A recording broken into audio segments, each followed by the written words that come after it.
Hey guys, in this video I'm going to show you how to contact crypto.com customer support. If you find this video helpful, please consider to like this video and subscribe to my channel. In saying that, let's just jump straight into the video.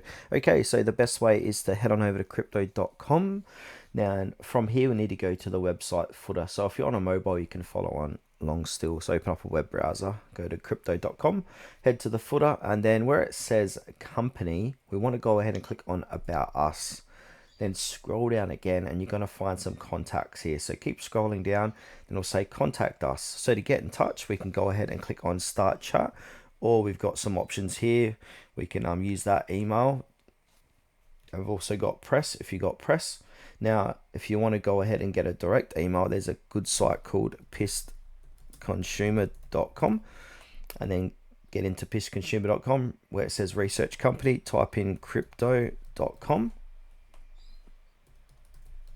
like so, and then we want to click on to all results for crypto.com. Here it is here, so it's got around 1200 rated reviews. Want to scroll down, click onto contacts, there's going to be an ad, just click out of the ad. Then we've got complaints, feedback, email, we've got more emails. Also we've got some numbers here, so you can give them a call too. And if we click on more phone numbers and emails, it's going to show us even more. So we got contact at crypto.com, capital, etc.